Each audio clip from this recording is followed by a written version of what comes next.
All right, everybody, welcome back to another episode of the Chair 9 podcast. Today I'm sitting down with John McGettigan, owner of Bear Tent Brewery. He's been riding up at Dodge for quite some time and just recently brewed a Dirt Ridge Hazy IPA that is now up there.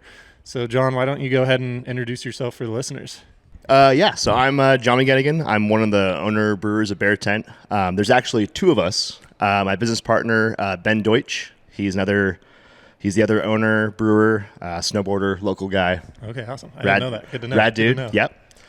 Yep. So we started Bear Tent back in 2017. We got it open, but it's been up till now. It's been a 17-year project, and yeah. Do you want to come with the backstory a little bit? Yeah, absolutely. Hit us with the backstory. So this location specifically in 2017, or did you start somewhere else and then end up getting this building? No. So this one we started off distributing beers around the county, different bars and restaurants, and then we got this place about 3.5 years ago. Okay. But yeah, so back in the early 2000s, Ben and I, we did a lot of backpacking in the Sierra. Eventually that led to us going to New Zealand for 3 months. And about halfway through that trip, we were doing a lot of backpacking. We bought a car in Auckland. We'd go to a place, backpack for a week, come back. And about halfway through that trip, we had bought a 6-pack of beer and started having a couple beers. And we're just, in our early 20s saying, what are we going to do with our lives? Yeah. We're like, beer's cool. So, so we kind of started coming up with the ideas to do some beer stuff. Eventually came home, did a homebrew kit, made a cream ale, which we still is one of our top sellers today. Okay. Immediately fell in love with it. All the construction background I had with welding and wood shop and stuff like that, it just led into brewing. We started home brewing for about 7 years with the intention of opening a brewery. Okay. Eventually, I got a job with Dust Bowl Brewing down in Turlock, where I got a lot of my brewer experience, was brewing down there for 3 years. Great brewery, awesome people. We still in contact with those guys. And they were a huge help to getting the brewery open. They have selling a lot of their old equipment, and I can still hit them up and be like, "Can I get some yeast?" We ran out. That's important. Yeah. So eventually got open in 2017. And like I said, we did a lot of distribution to bars and restaurants. Eventually, we got a beer on at Dodge Ridge, which was kind of a dream come true. Skied there ever since 3rd grade. And it was really cool to be able to go up there now and just make friends, and great timing on this podcast too, since we just did our collaboration with absolutely. Dirt Ridge Hazy IPA. Yeah, no, I had some of it the other day when I got off the clock, and I think I got technically the first ever official one that was served up at Dodge. So nice, very cool. Neat. Yeah, I was pretty proud of that. So very cool. Yeah, so you're in your 20s, you're hiking in New Zealand with your buddy. You guys are kind of trying to figure out what you're doing with your lives. You pick up a 6-pack, and then this dream is born. Would you say that it was a dream? Did you know that it was going to transform into this, or was it just kind of what if we did this? What was kind of the backstory there? Yeah, so we didn't really know what we were going to do. I mean, sometimes you need a little bit of life experience to kind of figure that out. And we just said, hey, let's give this a shot. And we had a local friend, Curtis Rappy, who had homebrewed before, so he let us borrow some of the equipment. We brewed our first batch, and then from that, doors started opening. We met this other old clamper guy, Rocky Ketchum. I think he used to be a cat driver up at Dodge years and years ago. But he's hooked us up with our first kegs, this old tractor burner, huge burner we had, and it just, from the first batch of beer, it just became a passion. Yeah, I absolutely loved it. I mean, just being hands-on, having to weld, building stuff, getting creative. Just the recipe formulation, trying new beers. And up to that point, I never really drank beer. Yeah. So once I got into it, I'm like, oh my God, and just like anything, you dive into the history of something when you're passionate about it, and just learn the history of beer and so many types. And at that point, I mean, here we are 17 years into this thing, and I'm still learning new stuff every day. And it's just been a blast. No, that's incredible. You talk about needing some life experience. I was thinking when you said that, well, New Zealand's not a bad place to be getting some life experience. So I've done a lot of backpacking. I was fortunate enough. My dad retired when he was 50.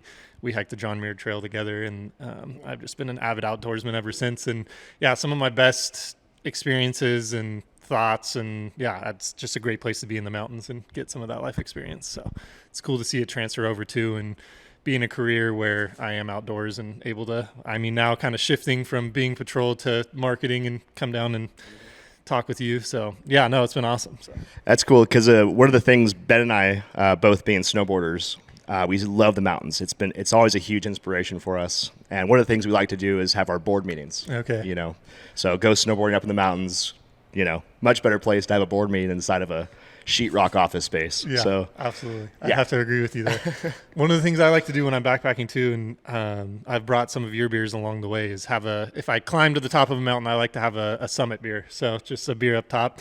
I've had a few different Bear Tents. I've had your Chair 5 on the top. I think I might have a photo of it somewhere of me on top of Mount Shasta with it. So that's just kind of a full circle moment. So, and right there, man, to see people enjoying your product and going out there and doing, you know, on our can it says best enjoyed outdoors. Mm-hmm. I mean, that just really encapsulates what we're trying to do, and just be that local brewery that those guys are pretty cool. Yeah. You know, not the biggest, not the smallest, but Totally. it might be the smallest. We'll see.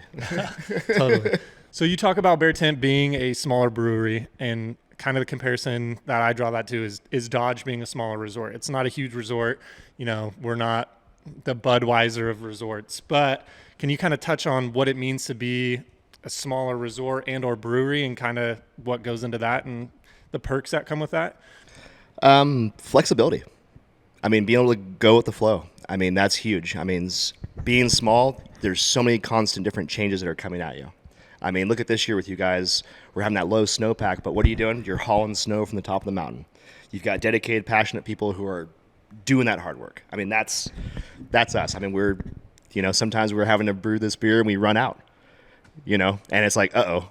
Yeah, running out of beer, maybe running out of snow or getting thin on snow. And we'll let people know, say, hey, like we're doing our best, but here you go. Like, hey, no worries. Yeah. We'll do this. We'll adapt with you, and we'll take that, you know, when we crank it out. So being small, it gives you that flexibility. It gives you that ability to kind of, you know, like I said, go with the flow, changes in weather, changes in everything. Yeah, absolutely. I think too, kind of what dives into that is being smaller is you have those personal relationships. And so people are seeing firsthand, oh, we see you trying, we see what you're doing. And that kind of, ties back in up to Dodge. We've gotten a ton of positive feedback with like, the snow hasn't quite fallen just yet. And, you know, Mother Nature's being a little atypical, or I don't know, maybe not atypical, but with that being said, the positive feedback of like, oh, we see how hard you guys are working in the groomers, and for what you guys have and for what you're doing, like we recognize that. And I think that's huge. And I think a lot of times too is expectations. Yeah. Really, people put these high expectations on stuff, and they see it, especially online these days, and look at the internet, you're like, oh, it's going to be this day. It's going to be that day. It's like, and it really, if you can lower those expectations as far as like thinking that you're going to ski 10,000 feet, and that's where backcountry for us is, and that skiing every month, the kind of thing. Yeah. It's made me appreciate all these little things. Mm-hmm. You know, a bad day at Dodge where some people are bummed because it's not blower powder. Well, that's a great day to stay on a groomer. That's a great day to go on some of these lower angle runs where you can go 2 miles out a ridge, and you know, so it's really adapting and just kind of having that place that's not huge, that's not being overrun by everybody doing the same thing, trying to have that epic thing. And it's just like, it can be a little more chill, you know. You can have a local beer, you can go to your local resort, you can just play it cool. Yeah. And I think it's just that quote, bigger isn't always better. I think that just rings true in both aspects here at the ski resort and with the brewery. So, and just because it's not huge doesn't mean that it's not quality. So, and sometimes, you know, bigger is better, but it doesn't have to be better. Yeah, it can be better. Yeah, which is always nice. Another thing I was thinking is you could kind of, I guess, compare ski runs and the different kinds of powder to beer. I guess you talk about the different types and the stuff that goes into it. There's a lot of science behind it. There's a lot of science behind snowfall and the different kinds of snow, different runs. Can you kind of dive into that science of what goes into the beer and the formulations for the listeners?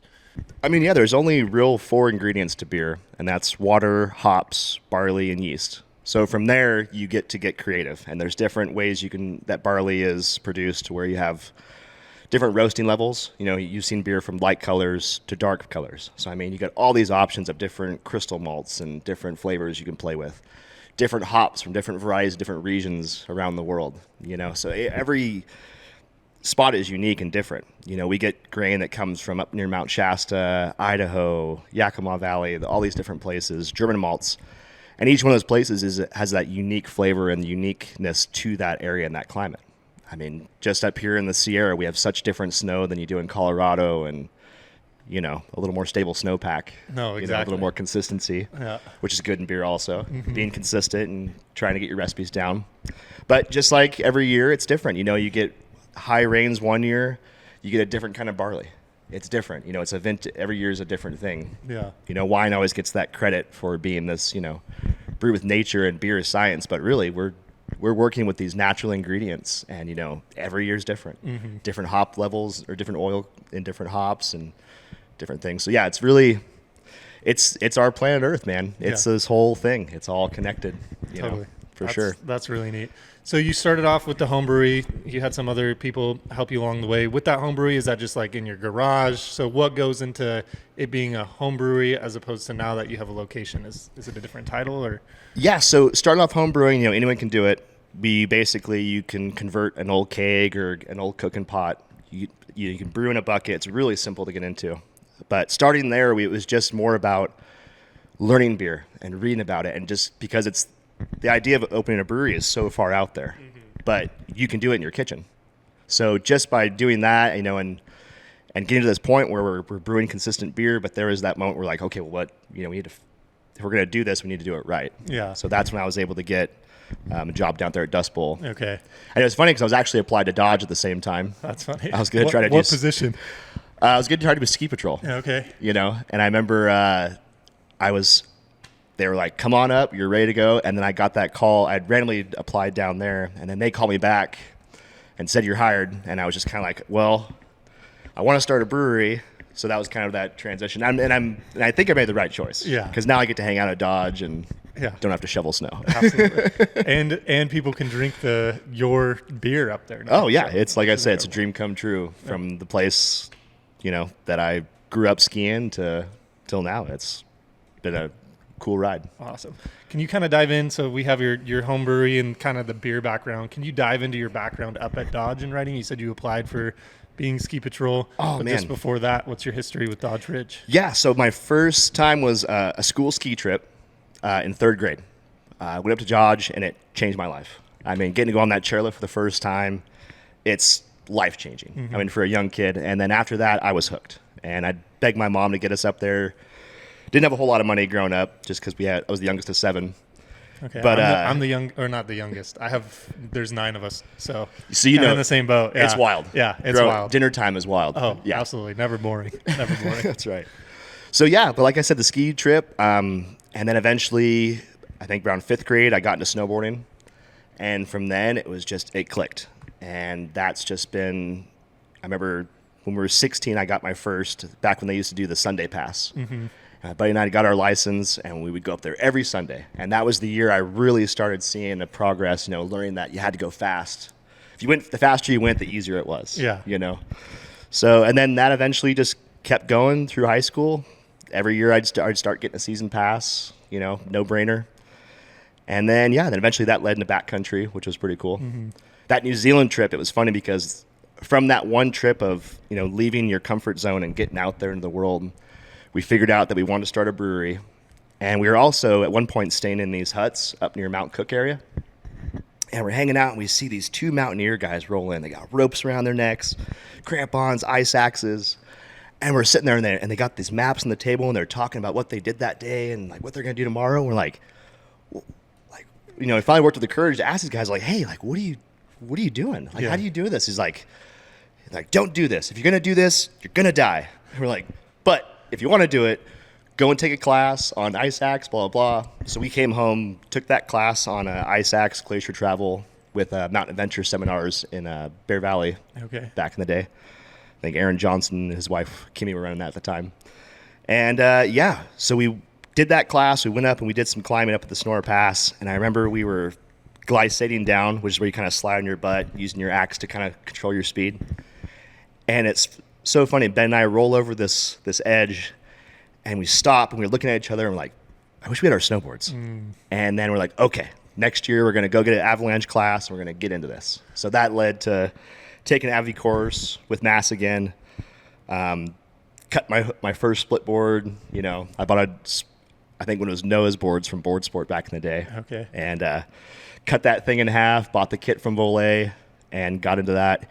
Noah was cool too. Shout out to Board Sport. I mean, that guy, when we needed our avalanche beacons, he was like, gave it to us at cost, no charge. I mean, really took care of like the kids and everybody around here. Yeah. But yeah, so started doing that around that same time, about 2008, 2009, got into split boarding and brewing. And it's just been this brewing beer and snowboarding this whole time. Not a bad gig at all. Not a bad gig. Yeah. That's awesome. Yeah, I've seen you a few times up at Dodge going out into the backcountry, and a little birdie told me that you have a certain amount of months consistently that you've been snowboarding. Yeah. Can you dive into that? How many months are you at consecutively? So I just looked at that this morning. I had to remind myself how many. This January makes 111. 111 months in a row snowboarding. So just over 9 years of going up every month, And getting some turns in. Getting some turns. I could compare it kind of like leaving your Christmas lights out all year. Yeah. I always got a snowboard out. It's always there. And you got the rock boards for the summer, but it's been a challenge. I started it right before we had that big drought.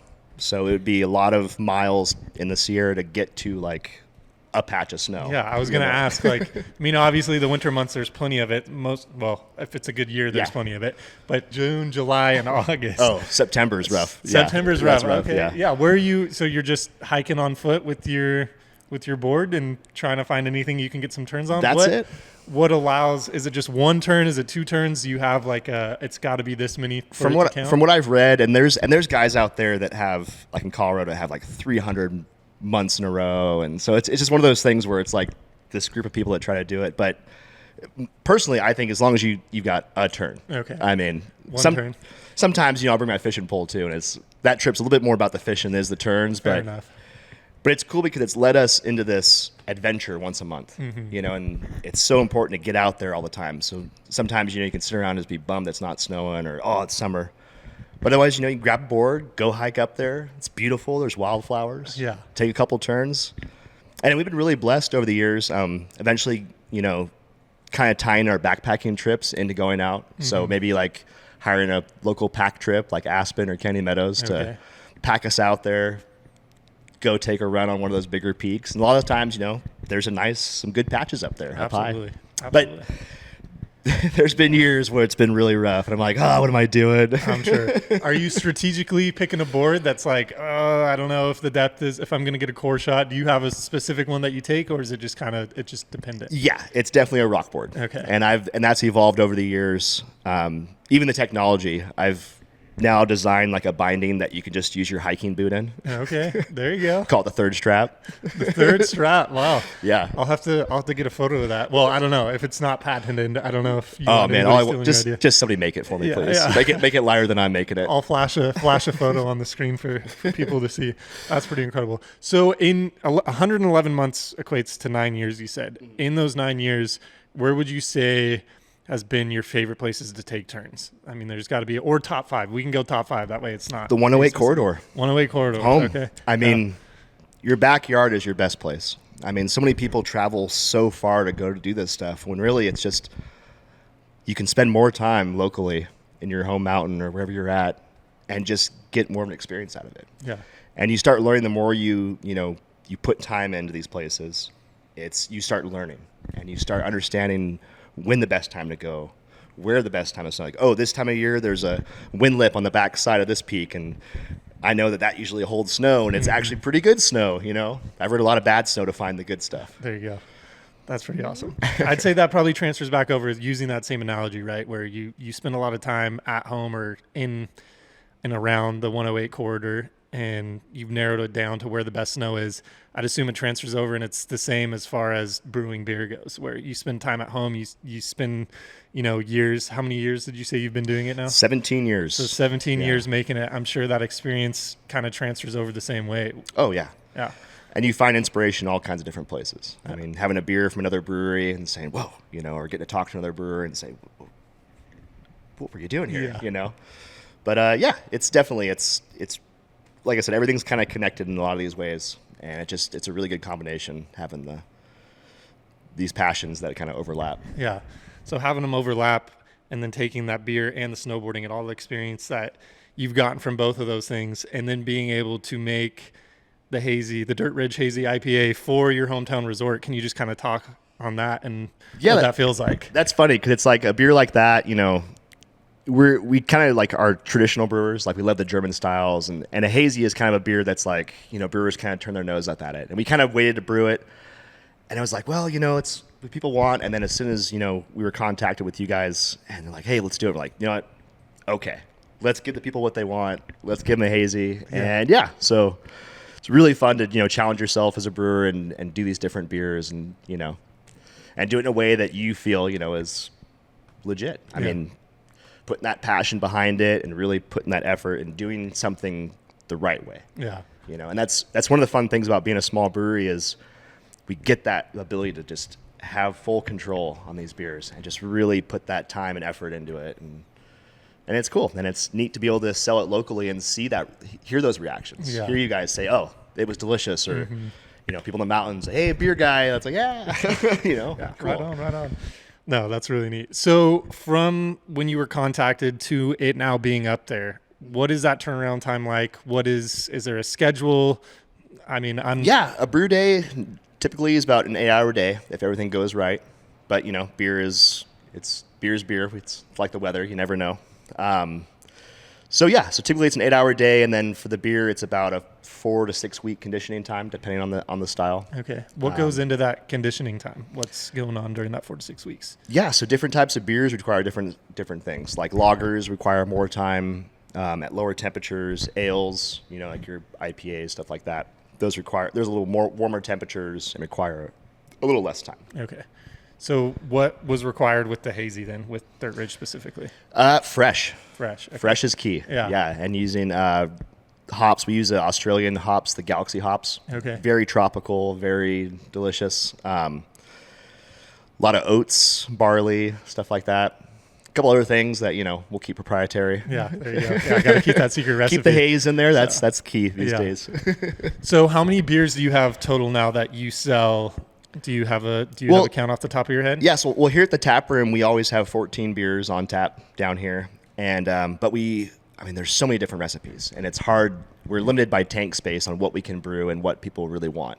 But the neat thing is having the tap room, a place like this, we're allowed to be a little bit more creative. Instead of brewing 4 beers that we're distributing, we get to play around with a lot of these different recipes like juniper and, you know, all these different flavors and local ingredients. And it's really fun to just kind of be that small brewery that gets to mess around, you know. And if something goes wrong in the industry and there's not enough of this or that, we don't really tend to feel that too much, you know. Absolutely. And we do have to kind of, you know, call the big guys and say, hey, can we please? Do you have any extra hops we could buy? Yeah.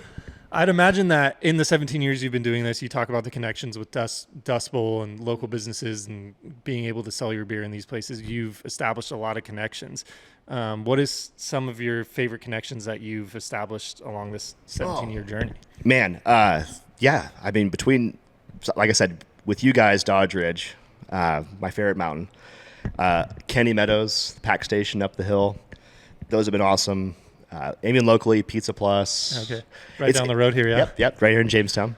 It's funny, a lot of times you'll find wherever you find Bear Tent, it's places that we like to eat. Yeah. Or places that we're, you know, they're frequent visitors at. No, exactly. That totally makes sense. I guess a question that just popped into my head too is, can you dive into the backstory of where the name Bear Tent came from? Oh, absolutely. So the property that we brew on just down the road here in Jamestown, back in my handyman days, I was lucky enough to work for one of the local county historians, Carlo Di Ferreri, who was an amazing dude. Just the stories. I would usually just spend a couple hours working, and then I just sit and listen to his stories for hours. But the local county archives are named after him at the Sonora Library. Anyways, he was telling us that something about our property had some history. So one day he found this little 3x5 card, and apparently back in 1853, a gentleman named John Sanborn ran a tavern stand and a house of entertainment for all of the teamsters and travelers on the old wagon road. They had a narrow supply of miners' food, liquid refreshments, and entertainment and gardens.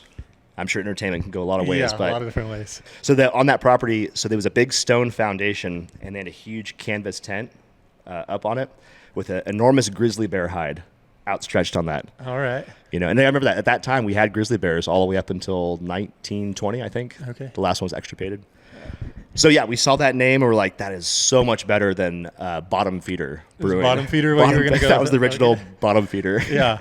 No, that's pretty awesome. That's pretty neat, so. So yeah, so we saw that and we're like, that's perfect. Bear Tent Brewing, gives that local history. I mean, right next to the brewery, Grizzly Adams had a little hotel and a mining claim, and he had his bears out there, and it's just this whole area in Jamestown in the 1800s was such a diverse area. You had so many different cultures of people all coming up here to try to get rich in this gold rush, and what we were left with is all this diversity in here. Yeah. We got all kinds of different food, different people that stake their claim out here, and it's really kind of a real rich in history. Yeah, absolutely. It seems like it's become quite the melting pot off of the stories that you're sharing back in the day. And now even, I mean, just a few months ago, I was in here with a group of people and you had the, one of the film festivals here. And The Winter Alliance Backcountry Okay. Film Festival. yeah, I was lucky enough I should know that off the top of my head. I won the raffle and I have the mug. I drink out of my coffee cup with the name on it every day. So apologies for butchering that. But no, I think that's really neat to see that it was a melting pot back in the day. And then this is now your take on the melting pot and establishing that sense of community. And you provide entertainment here through, stories, drinking at the bar or showing these films and stuff. Can you kind of touch on that? And is that something that was in the back of your mind, something that you wanted to do with this, or is it just developed into that? I mean, yeah. I mean, we knew that beer was this fun thing that people can celebrate with, and we knew that we wanted to have this have some sort of taproom location where we can have a place for people to come and meet people, and they can try our different beers and listen to music, and we do the trivia stuff now on different nights. And yeah, it was always in the back of our mind. It took some time to get there. I mean, the whole 17 years thing, it took us 10 years to get open. Okay. And a lot of that was just kind of like wanting to gain the experience. It's expensive to start a brewery. So a lot of that was just working our jobs, saving up for it, buying the tanks. But we always had that intention of, okay, we're going to start this brewery. And once we did, I mean, we had such a positive thing from the community. I mean, from the first time it went in at Pizza Plus, people were going there to get it. And it was so cool to hear different places. I remember some restaurants, we were really limited on what we could sell at the time because we're real small. Small, brewery. yeah. We're still pretty small. And but everyone's been so cool. And they were always just like, yep, whatever you got, bring it up. And then we did finally open this place. We had such a cool outpouring of the community, and everybody was so excited. And people I'd never met before that said, I've been drinking your beer for years. And I'm like, awesome. Like, I had no idea, because without this, we never really had that feedback. So you never really knew, like, do people like it? Is it bad? Is it good? And then once we got this place open, we just met all these people who were like, hey, we love our Bear Tent. And we're like, oh my God. And then since then, it's just been, okay, how can we give back even more, Yeah. Keep our prices affordable, try to keep the overhead low, and try to just be that local brewery that just, Yeah, absolutely. part of the community. Absolutely. So you've got a ton of merch here. I see all your signs hanging up. Can you kind of dive into that? And, like, did you make these by hand, these signs that are up here, the design, the logo, kind of that aspect of things? That's the fun part, is everything that we have, we built ourselves. Okay. I mean, we truly are like a budget brewery. I mean, like I said, the background in construction and woodworking and stuff like that, even Ben with his surveying and all his stuff, everything we've done ourselves. Yeah. And anything we couldn't do, we had good friends that could help us. Zach Calbert, Justin's brother, he did a lot of our designing early on stuff, and he's super cool. He just let him go. You say, this is kind of what we're thinking. He's like, okay. Yeah. And he just creates some cool stuff. And that was kind of the whole inspiration with the mountain theme. Originally, we're like, well, how do we keep this local to Jamestown? It should be like an oak tree, an old cabin, grizzly Adam. He's like, well, do what you guys love. Yeah. You and Ben both love the mountains. Stick with that. And that was like, okay. And that kind of rolled right into this, our best enjoyed outdoors. Yeah. And just really kind of tied into who we are as people, and, climbers and snowboarders and backpackers. No, that's really mountain neat. folk. So That's awesome. I'd imagine I've worked some trades before, and there's always trade work where it's like, I'll do this for you if you do this for me. Was there a lot of that starting out with getting the designs and stuff, and like, oh, I'll give you some beer? And Hey, beer is a great barter mechanism. Yeah. You know? I'd imagine. Yeah, I've motivated people before to come help me work on my car and stuff, and been like, I'll get some pizza and a 6-pack of beer. Oh, And yeah. People are chomping at the bit, ready to get after Oh, that, I got buddies who weld for me, and I show up with a couple of crowlers just to ask them if they'll help me. And usually that helps quite a bit. Yeah, I'm sure. Hopefully they're drinking that after the fact and not before they weld. Absolutely. Welds might get a little off there. Welding responsibly. Yeah. That's awesome. Barter responsibly. Yeah. Awesome. Well, with the growlers and just circling back into the 14 different beers you have here, something that I really like, and correct me if I'm wrong, is with this Dirt Ridge Hazy IPA, the only place that you can get it is up at Dodge, correct? Up at Dodge Ridge. Eventually, we'll probably have it down here. Okay, that makes sense. And we're also offering $1 off for anybody that shows their pass here at the tap room. Okay. Show your Dodge pass or your Cali pass. Yeah. We'll give you $1 off a beer. Absolutely. Just to say, hey, thanks for coming down, and awesome. Get your crowler on the way home, or get one for the next day on your way up. Yeah, absolutely. Well, that's incredible. Well, I've really enjoyed sitting down and talking with you. If there's any last minute things you want to throw in there, then feel free. Yeah. So I talking about the whole ski school program. That was such a big thing for me. And I remember listening to a previous podcast. You talked about that also. Yeah, Mackenzie, I think, and even maybe Justin too, coming up on. Yeah, I mean, it's such an important thing. And I know Jamestown still has a ski program. One of the things we're looking forward to trying to do is to do some sort of event in the fall where we can do like a ski swap kind of thing, where we can raise more money for these schools that are just kind of outside to get these kids up here. Yeah. But more importantly, and it's not my idea, I've heard other people talk about this, but instead of just getting them up there and saying, hey, that's what you're skiing, and then see you later, having the community, like, we can bring in, like, do these ski swaps, and we can get these kids with gear and get them on a snowboard that they can pass down their little brother or sister, and getting some of that stuff, because it is kind of expensive to get into. Absolutely. But with the school programs, I think it's a really important thing to do, and that kind of stuff. But yeah, closing thought, I'd say, it's kind of funny. I'm looking forward to this podcast just because of all the stories and the people that you can get here. A lot of the times we go out these places in the backcountry around Dodge, we don't really know the names of them. Mm-hmm. And I know that people have skied it way before us back with hard boot or leather boots and stuff like that. So I'm really looking forward to kind of hearing these different stories and like what they called the names and stuff like that. Yeah. And when we were here one night, we had the map of Dodge in here. Looking up at that. And I was talking to somebody about the Run Fast Eddies. Mm-hmm. And someone just happened to be here, and they said, oh, that's our uncle. And I said, no way. I was like, oh, my God, tell me the story. Like, who was Fast Eddie? And like, well, his name was Eddie, and he liked to go fast. Makes sense to me. Check it out. So, yeah, man, thanks for having us on here, and I appreciate the collaborations. You guys going with the small brewery to brew your hazy IPA, and yeah, thanks, absolutely. Jake. Yeah, looking forward to selling it, and yeah, stoked to hear the backstory on it all. And with you saying people coming down and sharing the things, it just circled back to you guys meeting those guys over in New Zealand with the map laid out and all that stuff. That's you now. I think you've become that, and just really awesome to sit down and hear your story, and stoked off the beer. And yeah, come on down to Bear Tent, get $1 off, and meet the man himself. So, and if you don't want to come down here, Dodge they're always on tap up there. So awesome. Yeah, thanks so much. Yeah, I appreciate it. Yeah, cheers.